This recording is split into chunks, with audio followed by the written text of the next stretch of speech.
Alhamdulillah nahmaduhu wa nasta'inuhu wa nastaghfiruh wa nu'minu bihi wa natawakkalu alayhi wa na'udzu billahi min shururi anfusina wa min sayyiati a'malina may yahdihillahu fala mudilla lahu wa may yudlilhu fala hadiya lahu wa ashhadu an la ilaha illallah wahdahu la sharika lahu wa ashhadu anna Muhammadan abduhu wa rasuluh. Amma ba'd, fa inna khairal hadisi kitabullah wa khairal hadi Muhammad sallallahu ta'ala alaihi wa sallam wa syarral umuri muhdasatuhah wa kullu muhdasatin bid'ah wa kullu bid'atin dalalah wa kullu dalalatin finnar. Qala Allahu tabarak ta'ala fil Qur'anil Majid, Syahrul Ramadan unzila fihil Qur'an hudal linnas wa bayyinatin minal huda wal furqan. Sadaqallahul aliyyul azim. আলহামদুলিল্লাহ, আমাদের সামনে পবিত্র রমজান মাস চলে এসেছে। আর কিছুদিন পরে তার আগমন ঘটবে। আর এই রমজান মাস হচ্ছে আপনার নেকি কামানোর একটা বসন্তকাল। মানে রমজান মাসে এত নেকি কামানো যায় যা অন্য মাসে কখনো কল্পনা করা যাবে না। কারণ রমজান মাসে যদি আপনি একটা উমরা হজ করেন, তাহলে আল্লাহ তাআলা আপনাকে একটা এরকম ফরজ হজ করার নেকি দান করবেন। কেউ যদি রমজান মাসে একটা নেকি করে, তাকে 70টা নেকি দেওয়া হয়। তো এরকম নফল ইবাদত করলে ফরজের মতন তার এরকম নেকি পাওয়া যায়। শুধু তাই নয়, রমজান মাসের মধ্যে এমন একটা রাত আছে, যেই রাতে ইবাদত করলে 1000 মাসের ইবাদত করার বরাবর নেকি দেওয়া হয়। তো এই রমজান মাস আমাদের সামনে চলে আসছে। এই রমজান মাস আল্লাহর পক্ষ থেকে একটা বিরাট বড় নিয়ামত। এই রমজান মাস দেখেন আমরা পাবো কিনা জানি না, আল্লাহর হাতে আছে। যদি আল্লাহ আমাদেরকে হায়াত দেয়, আপনাকে হায়াত দেয়, আমাকে হায়াত দেয়, হয়তো পেতে পারি। আর যদি হায়াত না দেয়, এর আগে চলে যায়, তাহলে চলে যেতে পারি। কারণ গত রমজান থেকে নিয়ে আজ পর্যন্ত প্রতি মাসে মাসে আমাদের মধ্যে থেকে অনেক মানুষ দুনিয়া থেকে চলে গেছে, যারা গত রমজান পেয়েছিল, রোজা রেখেছিল, কিন্তু এই রমজান তারা পায়নি।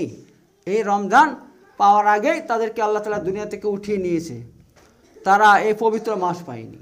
তো এই ব্যাপার, রমজান মাস পাওয়াটা আল্লাহর একটা বিরাট বড় নিয়ামত, বিরাট একটা সৌভাগ্যের কারণ আমি সামনে বলবো, রাসূলুল্লাহ সাল্লাম বলছে, যে ব্যক্তিকে রমজান মাসের ইবাদত থেকে বঞ্চিত রাখা হয়েছে, তাকে সকল রকমের নিয়ামত থেকে বঞ্চিত রাখা হয়েছে।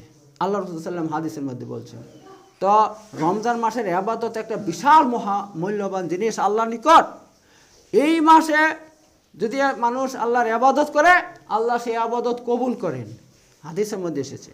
এই মাসে যদি মানুষ আল্লাহর কাছে কিছু চায়, আল্লাহ তাকে সেটা দান করেন। হাদিসের মধ্যে আমি এখন বলবো, সামনে সমস্ত এক এক করে বলবো। আল্লাহ রাসূল সাল্লাল্লাহু আলাইহি ওয়াসাল্লাম বলছেন, রমজান মাসের প্রতিটা রাত, প্রতিটা দিন প্রতিটা মুসলমান সে যা চাইবে, আল্লাহ তাআলা তার একটা করে দোয়া কবুল করেন। অর্থাৎ আপনি যদি রমজান মাসে দিনে একটা দোয়া করেন, হয়তো 10টা দোয়া করলেন, একটা আল্লাহ কবুল করবেনই করবেন। আর আপনি যদি রাতে আল্লাহর কাছে দোয়া করেন, তাহলে আল্লাহ, আপনি 10টা দোয়া করছেন, 100 দোয়া করছেন, তার মধ্যে একটা কবুল করবেনই করবেন। ঠিক আছে? প্রতি রাতে, প্রতিদিন রমজান মাসে। আমরা কি করব, আমাদের যা দরকার, আমাদের যা প্রয়োজন, আল্লাহর কাছে আমরা বেশি বেশি করে চাবো। এই রমজান মাসের মধ্যে আমাদের অভাব অনটন অনেক রকমের আছে। কারো হয়তো ছেলের বিয়ে দিতে হবে, ভালো একটা মেয়ে চাই, অথবা নিজের মেয়ে বিয়ে দিতে হবে, ভালো একটা ছেলে চাই, অথবা কারো আর্থিক অনটনে ভুগছে, কারো ব্যবসা চলছে না, আগে চলতো ভালো, এখন বসে গেছে, কারো রোগ ভালো হচ্ছে না। তো অনেক রকমের সমস্যা আমাদের জীবনের সবারই আছে কি নাই? তো আমরা কি করবো, এই যে রমজান মাস চলে আসছে, এই রমজান মাসে আমরা বেশি বেশি করে দোয়া করব। দোয়া করলে আল্লাহ রাসূলের ওয়াদা, তিনি হাদিসের মধ্যে বলেছেন যে রমজান মাসের প্রতিটা দিন মুসলমানদের প্রতিটা মুসলমান, আপনি আমি সবাই যারা আল্লাহর কাছে চাবো, আল্লাহ তাআলা প্রতিটা দিন একটা দোয়া কবুল করবেন, রাতে একটা দোয়া কবুল করবেন। তো আলহামদুলিল্লাহ এই ব্যাপার। তো একটা কথা মনে রাখবেন, মানুষের জীবনের সমস্যা অনেক রকমের আসবে, কিন্তু এই সমস্যার সমাধান দুনিয়া কেউ করতে পারবে না। একমাত্র সমস্যা আমাদেরকে নিয়ে যেতে হবে আল্লাহর দরবারে। আল্লাহর কাছে আমরা দোয়া করব, আল্লাহর কাছে চাইবো। আল্লাহ যদি আমাদের সেই সমস্যার সমাধান করে দেয়, তাহলে আলহামদুলিল্লাহ দুনিয়াতে আমাদের কারো কাছে যেতে হবে না, কারো কাছে গিয়ে আমাদেরকে করতে হবে না, পাও টিকতে হবে না। তো এই ব্যাপার, আমরা সব কিছু আল্লাহর কাছে চাইবো। তো এই রমজান মাস আমাদের সামনে চলে আসছে আর কিছুদিনের মধ্যেই। তো এই রমজান মাস নিয়ে আল্লাহ তাআলা কোরআনের মধ্যে অনেক কিছু বলছেন, হাদিসের মধ্যে তো এসেছে। আল্লাহ রাসূল সাল্লাল্লাহু আলাইহি ওয়াসাল্লাম রমজান মাস নিয়ে কি বলছেন দেখেন। তিনি বলছেন যে আতাকুম রমাদান, তোমাদের নিকট রমজান চলে এসেছে। আল্লাহ যখন রমজান মাস চলে আসতো, তখন আল্লাহ রাসূল সাল্লাল্লাহু আলাইহি ওয়াসাল্লাম তিনি কি করতেন, দাঁড়িয়ে কিছু কথা বলতেন। তো মানে একটা হাদিস তিনি বলছেন, একবার রমজান মাস এসেছিল, তো আল্লাহ রাসূল সাল্লাল্লাহু আলাইহি ওয়াসাল্লাম সবার সামনে দাঁড়িয়ে জুমার দিন সম্ভবত তিনি বলছেন, কি বলছেন, আতাকুম রমাদান, তোমাদের নিকট রমজান মাস আগত এসে গেছে। শাহরু রমাজান, এটা এমন একটা মাস, ফারাজাল্লাহু আযজা জাল আলাইকুম সিয়ামাহু, যে আল্লাহ তাআলা এই মাসে রোজাকে তোমাদের উপর ফরজ করেছেন। আর কি করছেন, ফাতা ফিহি আবওয়াবুল জান্নাহ, এবং আল্লাহ তাআলা এই মাসে জান্নাতের দরজাকে খুলে দেন। জান্নাতের দরজা আল্লাহ তাআলা এই মাসে খুলে দেন। কিসের জন্য খুলে দেন, যে আমার যে সমস্ত বান্দারা এই মাসে ইবাদত করবে শুধু আমাকে রাজি খুশি করার জন্য, আমাকে সন্তুষ্ট করার জন্য, আমি তাদেরকে জান্নাত দিব। এই জন্য এখন আল্লাহ তাআলা এই মাসের প্রথম রাত থেকেই তাদেরকে স্বাগতম জানানোর জন্য তিনি জান্নাতের সমস্ত দরজা খুলে দেন। আল্লাহ তাআলা সমস্ত দরজা খুলে দেন। তো এই কথা এখানে বলা হয়েছে। আর কি বলছে, আর বলছেন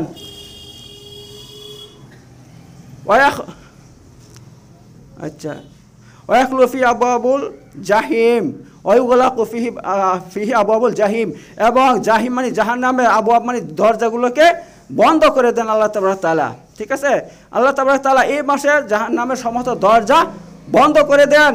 কেন, যে আমার যে সমস্ত বান্দারা আমার ইবাদত করবে তাদেরকে যেন যাতে জাহান্নামে যেতে না হয়, এই জন্য আল্লাহ তাআলা জাহান্নামের দরজাকে বন্ধ করে দেন।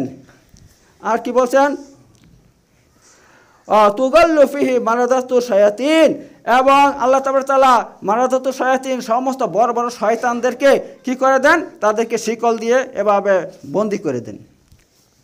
কেন, এই জন্য যাতে অন্য মাসের মতন এই মাসে আমার বান্দাদেরকে এই শয়তানেরা পথভ্রষ্ট করতে না পারে, খারাপ কাজে লিপ্ত রাখতে না পারে, যাতে আমার বান্দারা সঠিকভাবে সবসময় আমার ইবাদত করতে পারে। এই জন্য আল্লাহ তাআলা কি করেন, বড় বড় শয়তানদেরকে বন্দি করে দেন, আল্লাহ তাআলা শিকল দিয়ে বন্দি করে দেন। আর কি বলছেন আল্লাহ তাআলা, আচ্ছা, লিল্লাহি ফিহি লাইলাতুন খায়রুন মিন আলফি শাহর, এবং এই রাতে এমন একটা মাস আছে, যে মাস রাত আছে, লাইলাতুন মানে রাত, এবং এই মাসে এমন একটা রাত আছে যে রাত খায়রুন মিন আলফি শাহর, যে 1000 মাস থেকেও উত্তম। অর্থাৎ আপনি যদি ওই রাতে ইবাদত করেন, তাহলে 1000 মাস ইবাদত করলে যে নেকি পাওয়া যাবে, এই রাতে ইবাদত করলে সে এত নেকি পাওয়া যাবে, এক রাতে ইবাদত করলে এত নেকি পাওয়া যাবে। আর সেই রাতটা কোনটা, সেটা হচ্ছে আপনার এই রমজানের মধ্যে 20টা রোজা যখন পার হবে, তারপরে যে বেজুর রাত আছে 21, 23, 25, 27, 29, এই বেজুর রাতে এটা পাওয়া যায়। আমরা কি করব, যখন 20টা রোজা হয়ে যাবে, আর তো মাত্র 9টা রোজা বাকি আছে, নাকি 9টা কি 10টা রোজা থাকেন, তো আমরা কি করব, প্রতিটা রাতে জাগার চেষ্টা করব, প্রতিটা রাত জাগার চেষ্টা করব। হ্যাঁ, বেজোর রাতেও জাগবো, এবং আপনার এরকম যেগুলো জোর আছে, যেরকম 22 আছে, 26 আছে, 28 আছে, সব রাতে জাগার চেষ্টা করব। কারণ যদি ওই রাতটা আমরা পেয়ে যাই, তাহলে আমরা 1000 মাস ইবাদত করলে যে নেকি সেটা আমরা পেয়ে যাব। তো এত গুরুত্বপূর্ণ জিনিস, এটা বুঝতে পারছেন তো, গুরুত্বপূর্ণ জিনিস। তো এই রমজান মাসের মধ্যেই আল্লাহ তাআলা কী করছেন, এই সমস্ত নেকির খনি রেখে দিয়েছেন, নেকির খনি রেখে দিয়েছেন। এ নিয়ে আমি আরও অনেক রকম কথা বলবো। তো রমজান মাস যে কত গুরুত্বপূর্ণ সেই এই নিয়ে হযরত তালহা বিন উবাইদুল্লাহ রাদিয়াল্লাহু আনহু একটা হাদিস বর্ণনা করছেন। হাদিস বলতে কি, তিনি নিজের জীবনের একটা ঘটনা বর্ণনা করছেন। তিনি বলছেন যে দুই ব্যক্তি মদিনাতে আসে, দুইটা ব্যক্তি এসে মদিনাতে এসে একসঙ্গে তারা কী করে, ইসলাম গ্রহণ করে। ইসলাম গ্রহণ করার পর এক ব্যক্তি তাদের মধ্যে সে খুব আল্লাহর ইবাদত প্রিয় হয়ে গেছিল, সে রাত দিন আল্লাহর ইবাদত বন্দেগীতে লিপ্ত থাকতো। তো দেখা গেল কী হলো, একবার জেহাদের গিয়ে সে শহীদ হয়ে যায়, শহীদ হয়ে যায়। আর দ্বিতীয় ব্যক্তি তার সঙ্গে যে ইসলাম গ্রহণ করছিল, সম্ভবত দুই ভাই থাকতে পারে, ভাই হইতে পারে। তো ওই ব্যক্তিও 1 বছর পর ইবাদত, সে 1 বছর পর কী করে, মানে এবার স্বাভাবিকভাবে মৃত্যুবরণ করে, স্বাভাবিকভাবে মরে যায় সে। তো তিনি বলছেন যে আমি স্বপ্নে দেখলাম যে ব্যক্তি 1 বছর পর মৃত্যুবরণ করছে সে সবার আগে জান্নাতে যাচ্ছে, আর ওই প্রথম ব্যক্তি তারপরে জান্নাতে যাচ্ছে। তো এইটা কি ব্যাপার, সে কেন আগে জান্নাতে গেল, যে 1 বছর পর মরেছে? এই কথা বলা বলি করছে সবাই, তাই যে হচ্ছে তাই তো, যে প্রথমে মরেছে তাকে তো আগে জান্নাতে যাওয়া দরকার ছিল, কিন্তু সে আগে যায়নি, যে 1 বছর পর মরেছে সে কেন জান্নাতে আগে গেল? এসব কথা বলা বলি হচ্ছে, বুঝতে পারছেন তো? যখন বলা বলি হচ্ছে তখন রাসূলুল্লাহ সাল্লাল্লাহু আলাইহি ওয়াসাল্লাম তিনি কি বললেন, তিনার কানে কথাটা যাওয়ার পর তিনি বলছেন আলাইসা ফাকাদ মাকাসা হাযা বাদাহু সানাতুন। আচ্ছা সে কি, আচ্ছা 1 বছর পর যে মরেছে সে কি, আচ্ছা আমার চশমাটা নাই, এই জন্য ভালো করে দেখা যাচ্ছে না, চশমাটার অসুবিধা হচ্ছে। আচ্ছা ঠিক আছে, খুব ছোট ছোট লেখা আছে, দেখা যাচ্ছে না ভালো করে। তো যাই হোক, তিনি কি বলছেন, আলাইসা ফাকাদ মাকাসা হাযা বাদাহু সানাতান। আচ্ছা আচ্ছা ফাকবারা রমাদান ফাসামাহু ওয়াসাল্লা। আচ্ছা সে কি বলছে যে আচ্ছা রাসূলুল্লাহ সাল্লাম কি বলছেন যে আচ্ছা সে কি 1 বছর সে যে পেয়েছে, যে ব্যক্তিটা 1 বছর সময় পেয়েছে, 1 বছর পর মৃত্যুবরণ করছে, সে কি রমজান মাস পায়নি? এত রমজান মাসে কি সে ইবাদত করেনি? এবং সে কি 1 বছর নামাজ পড়েনি? হ্যাঁ, সে যে এই যে 1 বছর নামাজ পড়েছে, রমজান মাসে রোজা রেখেছে, তাহলে এই যে এত ইবাদত করছে, 1 বছর কত নামাজ পড়েছে, একদিন 5 ওয়াক্ত নামাজ পড়েছে, 1 বছরে কত নামাজ পড়েছে, রমজান মাসে রোজা রেখেছে। তো এই যে সে নেকি করেছে, এই নেকি তো মানে আকাশ আর জমিনের মধ্যে একটা যে পার্থক্য, সেই পার্থক্য হয়ে গেছে। তো এত নেকি করার ফলে আল্লাহ তাআলা তাকে কী করছে, জান্নাত দান করছে। তো এই ব্যাপারটা এখান থেকে এইটাই প্রমাণ করতে চাচ্ছি যে রমজান মাস একটা বিশাল বড় ইবাদতের মাস। এই মাসটাকে খেলা নষ্ট করলে হবে না, হ্যাঁ, যা তা করলে আমরা পার করলে হবে না। এই মাসে যে ইবাদত করলে যে কত নেকি, কত যে পুরস্কার পাওয়া যায়, সেই আমাদের সেটা করতে হবে। কারণ একবার কি করেছে আল্লাহ রাসূল সাল্লাম, তিনি এই মিম্বরের মধ্যে প্রথম সিঁড়িতে পা দিয়েছেন, বলছেন আমিন। দ্বিতীয় সিঁড়িতে পা দিয়েছে, বলছে আমিন। যখন তৃতীয় সিঁড়িতে পা দিয়েছেন, বলছেন আমিন। এবার সবাই অবাক হয়ে গেছে যে আল্লাহ রাসূল সাল্লাম তো এমন তো কোনোদিন করেনি, হ্যাঁ, এটা আজকে নতুন দেখতে পেলাম। এবার নামাজ শেষে সবাই প্রশ্ন করছে, হ্যাঁ আল্লাহ রাসূল সাল্লাম আপনাকে আজ এমন একটা আমল করতে দেখেছি যেটা আপনারা কখনো করেননি, যে আপনি প্রথম সিঁড়িতে পা দিয়ে আমিন বলছেন, দ্বিতীয় সিঁড়িতে পা দিয়ে আমিন বলছেন, তো তার কারণ কি? তখন তিনি বলছেন যে জিবরাইল সাল্লাম এসেছিল, তিনি বলছেন আমি যখন প্রথম সিঁড়িতে পা রেখেছি, তিনি বলছেন হে মুহাম্মদ সাল্লাল্লাহু আলাইহি ওয়াসাল্লাম, যে ব্যক্তি রমজান মাস পেল অথচ নিজের মাগফিরাত করাইতে পারলো না, সে ধ্বংস হোক, আপনি বলুন আমিন। তখন আমি বললাম আমিন। এবার দ্বিতীয় সিঁড়িতে যখন পা রাখলাম, তখন তিনি বলছেন হে মুহাম্মদ সাল্লাল্লাহু আলাইহি ওয়াসাল্লাম, যে ব্যক্তি আপনার নাম শুনেছে অথচ আপনার উপর দরুদ পড়েনি, আপনি বলুন আমিন। তো আমি বললাম আমিন। হ্যাঁ, এভাবে আমি এই জন্য আমিন বলছি। তো বুঝতে পারছেন তো, রমজান মাস আসলো, যদি আমরা আল্লাহর ইবাদত করে নিজের মাগফিরাত করাইতে না পারি, ক্ষমার ব্যবস্থা করতে না পারি, তাহলে কিন্তু আমাদের মতো পোড়া কপাল আর কারো হবে না। আর দেখেন রোজা রাখবে কি, অনেক এরকম অহংকারী মানুষ আছে, রমজান মাসে খুললাম খাবার খায়। আমার সামনে এক ব্যক্তি, হ্যাঁ, রমজান মাস সে কী করছে, আমাকে দেখিয়ে এটাকে এমন করে খাচ্ছে, এমন করছে, এমন করে চাষছে, আঙ্গুল চাষছে, এমন করে করছে, সে দোকানে বসে আছে, কি খাচ্ছে, এমন করছে। ভাই ওই লোকটা, হ্যাঁ, এমন দেখতে পালোয়ানের মতন, সে পালোয়ানের মতন চেহারা, মনে হবে সে এখন 100 বছর বাঁচবে। আল্লাহর কসম, সে 2 বছরও বাঁচেনি, 2 বছরও পার হয়নি, এমন ব্যবহার দেখিয়েছে। 1 বছরের মাথায় সে দুনিয়াতে ঘুরতে চলে গেছে। 1 বছরের মধ্যে সে দুনিয়াতে ঘুরতে চলে গেছে, আর তার সংসার ধ্বংস হয়ে গেছে। গিয়ে দেখে, হ্যাঁ, এরকম অহংকার দেখাচ্ছে নাই তো তুমি রমজান মাসে আল্লাহর ইবাদত করছো না, অথচ তুমি এরকমভাবে অহংকার দেখাচ্ছ। তুমি দেখাচ্ছ, আমি দেখো আমি খাই, আমি রমজান মাসে খাই, তুমি এটা তুমি দেখাতে চাচ্ছ, অত বড় স্পর্ধা তোমার। হ্যাঁ, তুমি আল্লাহকে ভয় করো না, যে আল্লাহ মহান সৃষ্টিকর্তা, মহাবিশ্বের সৃষ্টিকর্তা, হ্যাঁ, তিনাকে ভয় করছে না। তাই তো আমরা রমজান মাসে কখনো এভাবে প্রকাশ্যে খাবার খাবো না। প্রকাশ্যে খাবার খেলে আল্লাহ কখন তাকে মাফ করবে না, কারণ হাদিসে এসেছে যারা প্রকাশ্যে গুনাহ করবে আল্লাহ তাদেরকে মাফ করবে না। হ্যাঁ, এবার আপনি কি করছেন, মুসাফির মানুষ, মুসাফির এসেছেন, আল্লাহ তাআলা কোরআনে বলে দিয়েছে, আমি সব বলবো। আল্লাহ তাআলা বলছে যারা মুসাফির রমজান মাসে সফর করছে এবং যারা অসুস্থ ব্যক্তি, এই 2 প্রকারের মানুষ, তারা রমজান মাসে যদি রোজা না রাখে, তাহলে রমজান মাসের পর যে কোনো সময় পাবে তখন রোজার কাজা আদায় করবে। ঠিক আছে? তো আমরা কি করব, রমজান মাসে যদি মুসাফির হই বা অসুস্থ হয়ে যাই, যা তো অসুস্থ নাই, যে একটু পেট ব্যথা করছে, হ্যাঁ, একটু বমি বমি ভাব, কিছু একটা জ্বর হয়েছে, তাতে রোজা ছেড়ে দেবো না, কখনো না ভাই।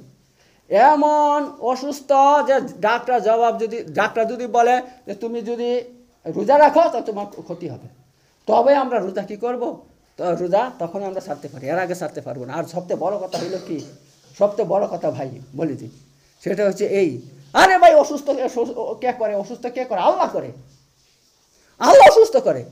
এখন আমি আল্লাহর জন্য রোজা রেখে যদি মরে যাই, তাহলে তো আলহামদুলিল্লাহ, ভালো কথা, এটা ভালো কথা। আমি কেমন কিসের জন্য আমি রোজা ছাড়বো? মৌতের ভয়ে? হ্যাঁ, মরে যাবো। হাদিসের মধ্যে এসেছে, শুনেন, ভালো করে শুনেন, আমি হাদিস সামনে বলবো, আমি চশমাটা নিয়ে এসে আমি সামনের সপ্তাহে চশমাটা লাগিয়ে বলবো। তো আল্লাহ তাআলা বলছেন, রাসূলুল্লাহ সাল্লাল্লাহু আলাইহি ওয়াসাল্লাম হাদিসের মধ্যে বলছে, যে ব্যক্তি রমজান মাসে রোজা রাখবে, শুধু রমজান বলেন নাই, তিনি বলছে যে ব্যক্তি রোজা রাখলো আল্লাহকে সন্তুষ্ট করার জন্য, যে ব্যক্তি রোজা রাখলো আল্লাহকে সন্তুষ্ট করার জন্য, আর রোজা রাখার পর যদি ওই দিন সে মরে যায়, তাহলে আল্লাহ তাআলা তার জন্য সুজা জান্নাত, তার জন্য কি ব্যবস্থা রয়েছে? সুজা জান্নাত, মরবে আর জান্নাতের মধ্যে যাবে সে। তাহলে ভাই রোজা রেখে যদি মরে যায়, তাহলে এত ভালো মৌত হতে পারে যে আমি জান্নাত পেয়ে যাব, আর আল্লাহ রাসূল সাল্লাল্লাহু আলাইহি ওয়াসাল্লাম গ্যারান্টি দিয়েছেন এর জন্য আমাকে। তাহলে আমি দুনিয়াতে বেঁচে থেকে আমার কী লাভ হবে? হ্যাঁ, আমি রোজা রাখলাম না, আমার শরীরটা খারাপ আছে, আমি রোজা রাখছি না, মানে শরীর ভালো করার জন্য আমি রোজা ছেড়ে দিয়েছি, আমি 2 দিন বাঁচলাম, তো বেঁচে আমার কি হইলো? আর আমি যদি এই অবস্থা মরে যাই রোজা রেখে, তাহলে সুজা জান্নাতে একেবারে, হ্যাঁ, আল্লাহ রাসূল সাল্লাল্লাহু আলাইহি ওয়াসাল্লামের গ্যারান্টি, সুজা জান্নাতে একে চলে যাবে। তেমনই বাবা যে ব্যক্তি আল্লাহকে সন্তুষ্ট করার জন্য দান করলো, সদকা করলো, ঠিক আছে, করার পর ওই একটু পর সে মরে গেল, তো আল্লাহ তাআলা তাকে সোজা জান্নাত দিবে। তাকে কী করবে? সোজা জান্নাত দিবে। তেমনি ভাবে যে ব্যক্তি বললো লা ইলাহা ইল্লাল্লাহ, ঠিক আছে, লা ইলাহা ইল্লাল্লাহ বললো যে আল্লাহ ছাড়া কোনো মাবুদ নাই, এই কথা বললো, আর যদি সেই অবস্থায় মরে যায়, এই কথা বললে মরে যায়, তাহলে সোজা জান্নাত তার জন্য, সোজা জান্নাত। তো এই ব্যাপার ভাই, তো রোজা কখনো আমরা ছাড়ার চেষ্টা করব না। আমরা অসুস্থ হয়ে যাই, তবু আমরা কি করব? রোজা রাখবো। অসুস্থ হয়ে যাই, রোজা রাখবো। কারণ আল্লাহ তাআলা বলছেন যে প্রতিটা আমলের জন্য কি করা হয়? তার মানে নেকি বৃদ্ধি করা হয়। আল্লাহ তাআলা বলছে ইউজাফু, প্রতিটা আমলের জন্য নেকি বৃদ্ধি করা হয়। কতটুক পর্যন্ত? কত থেকে কত পর্যন্ত? 10 গুণ পর্যন্ত। প্রতিটা আমলকে 10 গুণ নেকি দেওয়া হয়। আপনি যদি একটা পাপ করেন, তাহলে ফেরেশতারা শুধু একটা পাপ লিখবে আপনার আমলনামাতে। আর আপনি যদি একটা নেকি করেন, একটা নেকি না 10টা নেকি লিখবে এই ফেরেশতারা। এ দেখেন মুনকার নেকির 2 কান্দে আছে, প্রতিটা মানুষের কান্দে আছে, বুঝতে পারছেন তো? সব তো দেখা যায় না, সব দেখা যাবে না। তো ওরা আছে যারা পাপ করবে, তারা একটা পাপ লেখে। এই যে বা কান্দে বসে আছে, সে একটা পাপ লেখে। আর ডান কান্দে বসে আছে, সে আপনি নেকি করলে আবার কি দেখেন, আপনি যদি একটা পাপ কাজের ইচ্ছা করেন, তাহলে সেটা কিন্তু লেখে না সঙ্গে সঙ্গে, সেটা সঙ্গে সঙ্গে লিখবে না। যখন দেখবে সে পাপ কাজটা করে ফেলছে, তখনই লিখবে। অথচ আপনি যদি একটা ভালো কাজের ইচ্ছা করেন, একটা নেকি কাজ করবেন বলেন, সঙ্গে সঙ্গে একটা লিখে দেয়। আর যখন আপনারা কাজটা করে নেবেন তখন আর 9টা লেখে, ঠিক আছে? 9টা তখন লেখে, আর একটা নিয়ত করার সঙ্গে সঙ্গে লেখে নেই। তো এই ব্যাপার, মানুষ যদি নেকি করে তার কি করা হয়? রাসূল ইসলাম বলছেন 10টা নেকি তাকে দেওয়া হয়। তা আর কি বলছেন? বিসাবা মিয়া, এমনকি তাকে 700 নেকি পর্যন্ত দেওয়া হয়। একটা নেকির কাজ করলে 10 থেকে নিয়ে 700 পর্যন্ত তাকে নেকি দেওয়া হয়। কিন্তু আল্লাহ তাআলা বলছেন, কিন্তু যারা রমজান মাসে রোজা রাখবে, এই রোজা শুধু আমার জন্য, এই রোজা আমার জন্য, আর আমি নিজের হাতে তার বদলা দিব। আল্লাহু আকবার, আল্লাহু আকবার। দেখছেন, আল্লাহ বলছে এই যে মানুষ যত নেকি করে, আপনি হজ করেন, হজ করেন, নামাজ পড়েন, তারপর জিকির করেন, কোরআন পড়েন, ইত্যাদি নেকি কারা দেয় আপনাকে? কারা দেয়? ফেরেশতারা লেখে। ফেরেশতারা লেখে। ওরা, আল্লাহ কিচ্ছু বলেন না, কিছু লেখেন না, কিচ্ছু করেন না, ফেরেশতা রেখে দিয়েছে, ওরা লিখবে। কিন্তু আল্লাহ বলছেন যারা রমজান মাসে রোজা রাখবে, ওর নেকি কিন্তু ফেরেশতারা দিবে না, ওইটা আমি দিব, আমার হাতে দিব। আনাজিবিহি, আমি তাকে বদলা দিব, আমার হাতে কিয়ামতের দিন দেবো আমি তাকে। আর আল্লাহ যখন নিজের হাতে দিবেন, তো সেটা কত পরিমাণ দিবেন বুঝতে পারছেন? আর কত ভালো দিবেন সেটা বুঝতে পারছেন? আর এটা কত বড় একটা সৌভাগ্যের ব্যাপার বলুন দেখি, যে আল্লাহ নিজের হাতে কিয়ামতের দিন আপনাকে রমজান মাসে রোজা রাখার নেকিটা বা বদলাটা, পুরস্কারটা নিজের হাতে দিবে, বিতরণ করবে আপনাকে। শুধু তাই নয়, একটা দরজা আছে বাবুর রায়ান, মানে তো ওই বাবুর রায়ান দিয়ে কি করা হবে? জান্নাতের একটা দরজা খুলে দেওয়া হবে। খুলে দেওয়ার পর কিয়ামতের মাঠে এক ফেরেশতা এলান করবে, এই কারা কারা রোজা রেখেছিল দুনিয়াতে, উঠাও তোমরা, রোজাদাররা উঠাও তোমরা। এবং এই দেখো বাবুর রায়ান, যেই দরজা দিয়ে অন্য কারো প্রবেশ করার অনুমতি নাই, সেই দরজা দিয়ে তোমরা প্রবেশ করো। তো দুনিয়াতে যারা একমাত্র আল্লাহকে সন্তুষ্ট করার জন্য রোজা রেখেছিল, তারা কি করবে? সব উঠে দাঁড়িয়ে যাবে, দাঁড়িয়ে লাইন দিবে, ওই বাবুর রায়ান দিয়ে তারা প্রবেশ করবে। যখন সমস্ত রোজাদার ঢুকে যাবে, তখন ওই দরজাকে বন্ধ করে দেওয়া হবে, এবং আর একটা মানুষ, অন্য কোনো মানুষ ওই দরজাতে প্রবেশ করতে পারবে না, ঠিক আছে? তো এত বড় রোজাদারদের জন্য এত সম্মানের ব্যবস্থা আল্লাহ তাআলা রেখে দিয়েছেন, আখেরাতে। তো এই ব্যাপার, তো এই রমজান মাস আমাদের সামনে চলে এসেছে, আলহামদুলিল্লাহ। তো এই রমজান মাসের এত বড় নিয়ামত, এই রমজান মাসে তো আল্লাহ তাআলা মানুষের অনেক দোয়া কবুল করে, ঠিক আছে? আমরা একটা দোয়া করব, স্পেশাল দোয়া করব। সেটা কি করব? হে আল্লাহ তাআলা, তুমি আমাদেরকে জাহান্নামের আগুন থেকে বাঁচিয়ে দাও। তোমরা আমাদের কি করো? জাহান্নামের আগুন থেকে বাঁচিয়ে দাও। এই দোয়া আমরা আল্লাহর কাছে করব। কেন জানেন? কারণ এই জন্য আল্লাহ তাআলা কোরআনের মধ্যে আল্লাহ তাআলা বলছেন যে যাকে জাহান্নামের আগুন থেকে বাঁচিয়ে দেওয়া হয়েছে, সে কি হইল? এবং জান্নাতে প্রবেশ করানো হয়েছে। ফামান যুহজিহা আনিন নার, আল্লাহ বলছেন কোরআনের মধ্যে, দেখেন, ফামান যুহজিহা আনিন নার, যাকে জাহান্নামের আগুন থেকে বাঁচিয়ে দেওয়া হয়েছে, ওয়াউদখিলাল জান্নাহ, এবং জান্নাতে প্রবেশ করানো হয়েছে, ফাকাদ ফাজ, তার মতন কামিয়াব আর কেউ নাই, সে কামিয়াব হয়ে গিয়েছে, ঠিক আছে? ওয়ামাল হায়াতুদ দুনিয়া ইল্লা মাতাউল গুরুর, আর জেনে রেখো দুনিয়ার জীবন ধোঁকার সামান ছাড়ার কিছুই নয়। আল্লাহ বলছেন, তোমরা কি করো? আল্লাহ এই আয়াতের মধ্যে এই উৎসাহ দিচ্ছেন মানুষকে, তোমরা কি করো? এই জাহান্নামের আগুন থেকে বাঁচার চেষ্টা করো, আর জান্নাতে কি করে যাবে সেই কাজ করার বেশি চেষ্টা করো। কারণ যে জান্নাতে প্রবেশ করলো আর জাহান্নাম থেকে বেঁচে গেল, সেই সবচেয়ে বড় কামিয়াব হয়ে গিয়েছে। কিন্তু আমরা অনেক সময় দুনিয়ার মোহাব্বতে পড়ে, দুনিয়ার মায়াতে পড়ে আমরা কি করি? নিজেদের আখিরাতকে নিজের হাতে ধ্বংস করছি। তা আল্লাহ এখানে এই জন্য বলে দিয়েছেন, আমার হায়াতুদ দুনিয়া ইল্লা মাতাউল গুরুর, যে তোমরা দুনিয়ার মোহাব্বতে পড়ে, দুনিয়ার মায়ায় পড়ে তোমরা আখিরাতকে ধ্বংস করছো। ইবাদত করছো না, রমজান মাস পাচ্ছ, ইবাদত করছো না, রমজান মাসে রোজা রাখছো না, বা কোরআন তেলাওয়াত করছো না, রমজান মাসে যা যা করতো সে সমস্ত কাজ করছো না, তো তোমরা দুনিয়ার মোহাব্বতে করছো। তো জেনে রেখো, দুনিয়াটা হচ্ছে কি? ধোঁকার সামগ্রী, সব ধোঁকা। আপনার চোখের সামনে যা দেখতে পাচ্ছেন সব ধোঁকা। কিরকম? আপনি মনে করছেন আমার ছেলে মেয়ে, হ্যাঁ, আমার স্ত্রী, আমার মা বাপ, এই সেই সবাই আমাকে ভালোবাসে, আমাকে খুব যত্ন করে। আরে না ভাই, আপনাকে করে না, আপনার ইনকামকে করে। আপনি যদি টাকা কামাই করতে না পারেন, ইনকাম করতে না পারেন, আপনার কেউ ভালোবাসবে না। আপনার স্ত্রীও আপনাকে লাত মারবে, যাও বলো, খালি বসে বসে ভাত মারো, তুমি কাজের কর্ম নাই, তুমি আমাদের বোঝা, এমন করে কথা বলবে আপনাকে, এমন কথা বলে আপনাকে জান জ্বলে যাবে কথা শুনলে। এখন ইনকাম করতে পারছেন তো, এই জন্য আপনাকে ভালোবাসছে, আপনাকে আদর করছে। যেদিন আপনার কিছু আপনি দিতে পারবেন না, সেদিন আপনাকে কেউ ভালোবাসবে না। আপনার টাকা কামানো বন্ধ, ইনকাম বন্ধ, বাস আপনার সব কিছু বন্ধ, কেউ আপনাকে দেখতে পারবে না। এমনকি আপনার যারা আর ইনকাম করতে পারলে কি হবে, টাকা কামাই করতে পারলে কি হবে, যারা দূরের আত্মীয়, আপনাকে চিনে না জানে না, তারা আপনার বাড়িতে চলে আসবে, আপনার সাথে ভালো ব্যবহার করবে, আপনার সাথে সম্পর্ক রাখতে চাইবে। এই সে দুনিয়া, এই সে দুনিয়া।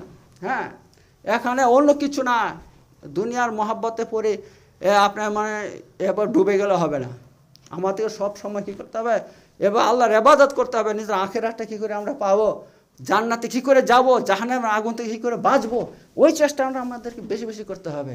দুনিয়ার ধোঁকায় পরে সমস্ত ধ্বংস করলে হবে না। ঠিক আছে, এই ব্যাপার। তো এ ব্যাপারে আর অসংখ্য কথা আছে, অনেক বর্ণনা আছে। তো এবার রমজান মাসের কিছু কিছু আমল আছে, সে আমলের কিছু বিশেষ জিনিস আছে, সেগুলো নিয়ে আমি আলোচনা করব।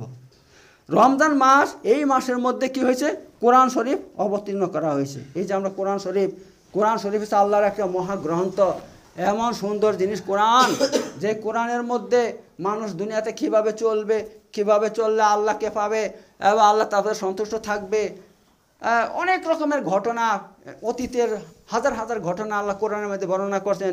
যে ঘটনা পড়লে আমরা জানতে পারি যে অতীতের অনেক মানুষ, অনেক জাতি, যারা আল্লাহর সাথে তারা শত্রুতা করছিল এবং যারা আল্লাহকে মানতো তাদেরকে কষ্ট দিত। যে সমস্ত নবী রসুল দুনিয়াতে এসেছিল তাদেরকে তারা শত্রু মনে করত, এবং অধিকাংশ নবী রসুল তারা কি ছিল,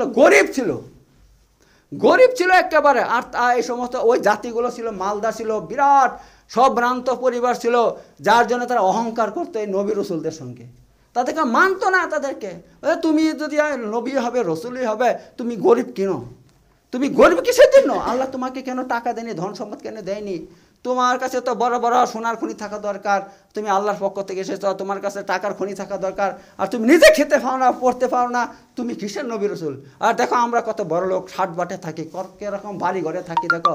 তো আল্লাহ যদি নবী রসুল পাঠাইতো, আমাদের মধ্যে পাঠানো উচিত ছিল, তোমাদের কাছে নয়। এই সমস্ত বলে ওই সমস্ত নবী রসুলদেরকে তারা কী করছিল, হ্যাঁ, মানে অমান্য করেছিল, যার ফলে আল্লাহ তাআলা ওই সমস্ত জাতিদেরকে ধ্বংস বরবাদ করে দিয়েছে। ওই সমস্ত ঘটনা কোরআনের মধ্যে বর্ণিত আছে। এখনও পর্যন্ত ওই সমস্ত জিনিস আমরা দেখতে পাই পৃথিবীর মধ্যে। যেরকম ব্যাবিলনের ঘটনা আছে, সেখানে আল্লাহ তাআলা কাকে পাঠিয়েছিল, ইব্রাহিম আলাইহিস পাঠিয়েছিল।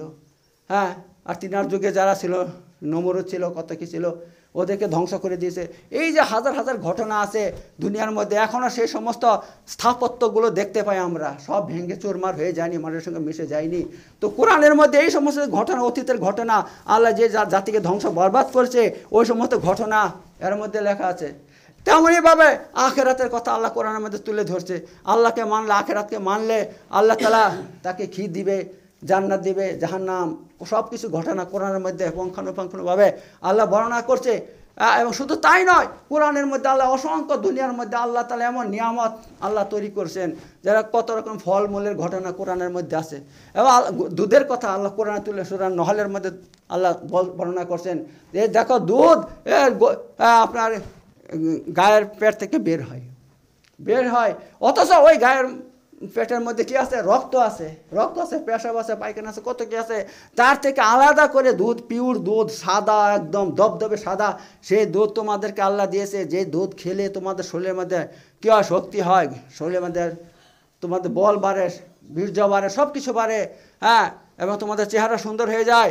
এই সমস্ত খাবার আমি এই গায়ের ভিতর থেকে বের করে তোমাদেরকে দিচ্ছি, তোমরা খাচ্ছ। তো এগুলো আমার নিয়ামত, তোমরা কতটুকু তোমরা এগুলো নিয়ে চিন্তা ভাবনা করো। হ্যাঁ, তো এই ধরনের অসংখ্য ঘটনা কোরআনের মধ্যে আল্লাহ তাআলা বর্ণনা করছেন। তো এই কোরআন, এমন একটা জিনিস। শুধু তাই নয়, কোরআনকে যারা মানবে আল্লাহ তাআলা তো জান্নাত দিবেই।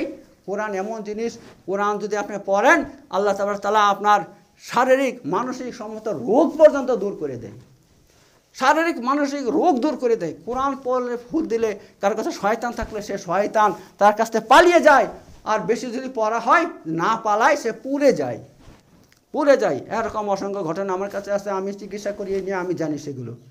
তো ভাই এই ব্যাপার, কোরআন একটা এমন একটা আল্লাহর মহান গ্রন্থ যেটা পড়লে দুনিয়াতে আপনার শান্তি, দুনিয়াতে অনেক বালা মুসিবত থেকে বাঁচা যায়, রোগ বালার থেকে বাঁচা যায়। আর কি হয়, এই যে আমরা কোরআন পড়লে তার একটা অক্ষর পড়লে 10টা নেকি পাওয়া যায়। কোরআনের একটা অক্ষর পড়লে 10টা নেকি, আর সেটা আল্লাহ তার বদলা কখন দিবেন? আখেরাতে দিবেন। তো কোরআন দুনিয়াতের জন্য রহমত, আমাদের জন্য আখেরাতের জন্য রহমত। তো এই কোরআন আল্লাহ তাআলা বলছেন যে আমি এই কোরআন এই রমজান মাসে অবতীর্ণ করেছি।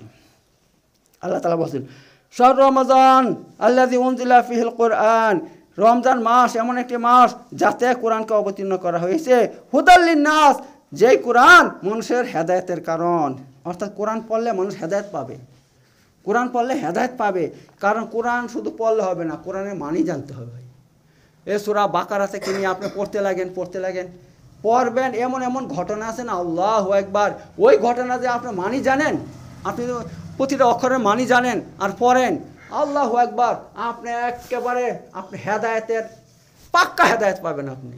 কারণ কোরআনের মধ্যে আল্লাহ তাআলা এমন ঘটনা প্রথম থেকে বলে যাচ্ছেন সমস্ত, যে আল্লাহ তাআলা সেখানে তুলে ধরছেন যে আমি কি করছিলাম, আমি দুনিয়াতে একটা আমার প্রতিনিধি তৈরি করতে চাচ্ছি। আল্লাহ বলছেন প্রতিনিধি মানে আমি একটা নতুন মাখলুক তৈরি করব, নতুন মাখলুক যেটা হচ্ছে মানুষ। তো আমি এই মানুষ তৈরি করার জন্য আমি কি করছি, ফেরেশতাদের সঙ্গে পরামর্শ করছি। হে ফেরেশতারা, আমি তো একটা নতুন মাখলুক তৈরি করতে চাচ্ছি। তো ফেরেশতারা বলছে হে আল্লাহ তাআলা, আপনি তো এর আগে জিন জাতি তৈরি করেছেন। এই জিন জাতিরা দুনিয়াতে আপনার ইবাদত বন্দেগী তো করেই নাই, আর তারা কেউ 2000 বছর 3000 বছর লম্বা আয়ু পেয়েছে, আর আল্লাহ আপনার নাফরমানি করেছে। দুনিয়াতে কোন আপনাকে ভুলে গেছে, আপনাকে মানতই না। যার ফলে আমরা কি করছি, জিনদাকে ধ্বংস করে দিয়েছি, আপনার হুকুমে ধ্বংস করে দিয়েছি ওদেরকে। তা আপনি আবার কেন মানুষ তৈরি করবেন? তারাও ওই জিনের মতন কি করবে, দুনিয়াতে ফেতনা ফাসাদ করবে, আপনাকে মানবে না, আপনার ইবাদত করবে না। তো আল্লাহ তাআলা এই পরামর্শ করছেন, তার ফেরেশতারা কি বলছে যে না, আপনি এইসব তৈরি করেন না। কিসের জন্য তৈরি করবেন? ইবাদতের জন্য। নাহনু নুকাদ্দিসু লাকা, আমরা তো আপনার পবিত্র বর্ণনা করছি এবং আপনার প্রশংসা করছি, আপনার ইবাদত করছি। তো মানুষের দরকার নাই। ফেরেশতারা একদম টোটাল মানা করে দিয়েছিল যে মানুষ তৈরি করতে হয় না আল্লাহ। তারপর আল্লাহ বলছেন না, আমি যা জানি তোমরা তা জানো না। আমি যা জানি তোমরা তা জানো না। আমি বলছি তৈরি করবো তো করবো। এত তোরা কী করম, মাটি নিয়ে আসো দুনিয়া থেকে। মাটি নিয়ে আসা হইলো, সে মাটি দিয়ে কি করা হইলো, এই একটা মানুষের আকৃতি তৈরি করলেন। করার পর তাতে সে অনেক বড় ঘটনা, এই সমস্ত ঘটনা কোরআনের শুরুতে বর্ণনা আছে, ঠিক আছে। তো এই বর্ণনাগুলি কোরআনের শুরুতে আছে, সূরা বাকারার মধ্যে এই সমস্ত ঘটনাগুলো যে আছে, তা এই ঘটনা যারা শুনবে তার হেদায়েত পাবে না। তা আল্লাহ স্বয়ং কথা বলছেন ফেরেশতাদের সঙ্গে, এই সমস্ত কথা যারা শুনবে তারা হেদায়েত পাবে। তা আল্লাহ বলছেন এটা এমন একটা গ্রন্থ যা কোরআন রমজান মাসে অবতীর্ণ করা হয়েছে এবং হুদাল লিন্নাস, মানুষের জন্য হেদায়েতের কারণ এই গ্রন্থটা। আর আল্লাহ বলছেন ওবায়াতি মিনাল হুদা ওয়াল ফুরকান, এবং হেদায়েত এবং কি হেদায়েত এবং আপনার ফুরকান মানে পার্থক্য করা, ইত্যাদির নিশানি রয়েছে কোরআনের মধ্যে, বুঝতে পারছেন তো। তো এই ব্যাপার, তো আল্লাহ তাআলা এই কোরআনকে কী করছেন, এই রমজান মাসে অবতীর্ণ করছেন। তো রমজান মাসে এটা একটা বৈশিষ্ট্য যে এই রমজান মাসে কোরআন শরীফ আল্লাহ তাআলা অবতীর্ণ করছেন। আর দ্বিতীয় বৈশিষ্ট্য হচ্ছে রমজান মাসের জাহান্নাম থেকে আজাদি। জাহান্নাম থেকে এই রমজান মাসে কী করা হয়, মুক্তি দেওয়া হয়। যেরকম রাসূলুল্লাহ সাল্লাল্লাহু আলাইহি ওয়াসাল্লাম বলছেন কি বল, ইন্নাল্লাহ তাআলা ইনদা কুল্লি ফিতরিন উতাকা মিনান নার ওয়া যালিকা ফি কুল্লি লাইলাতিন। আল্লাহ রাসূলুল্লাহ বলছেন যে এই রমজান মাসের প্রতিদিন ইফতারের সময় মানুষকে কি করেন, আল্লাহ তাআলা জাহান্নাম থেকে মুক্তি দান করেন। ফি কুল্লি লাইলাতিন, প্রতিদিন ইফতারের সময় এভাবে কি করা হয়, অসংখ্য মানুষকে জাহান্নাম থেকে মুক্তি দেওয়া হয়। কিসের ভিত্তিতে? এই রোজার ভিত্তিতে।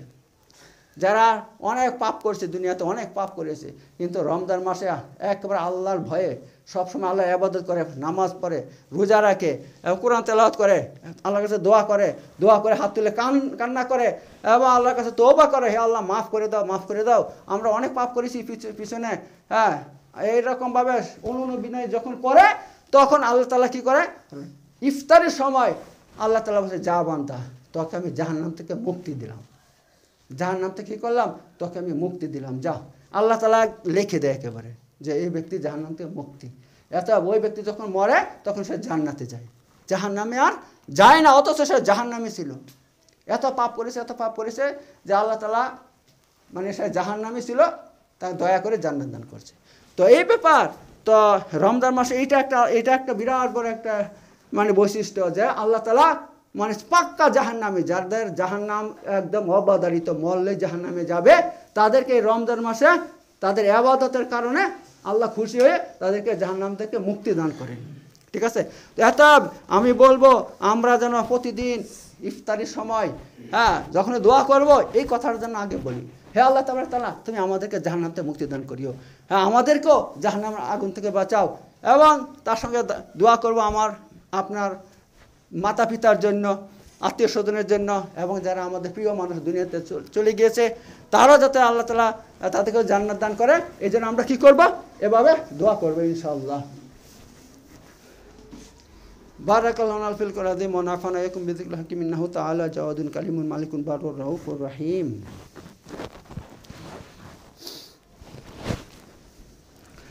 ওয়াখির দাওয়ানা আলহামদুলিল্লাহি রাব্বিল আলামিন। ইন্নাল্লাহা ইয়া'মুরু বিল আদলি ওয়াল ইহসান ওয়া ইয়া'তিল কুরবা ওয়া ইয়ানহা আনিল ফাহশাই ওয়াল মুনকারি ওয়াল বাগি ইয়া'iযুকুম লা'আল্লাকুম তাযাক্কারুন উযকুরুল্লাহি ইয়াযকুরুকুম ওয়াশকুরু আলা নি'আমিহি ওয়া যিকরুল আকবার ওয়াল্লাহু ইয়া'লামু মা তাসনাউন। সাদাকাল্লাহুল আলিয়্যুল আযীম।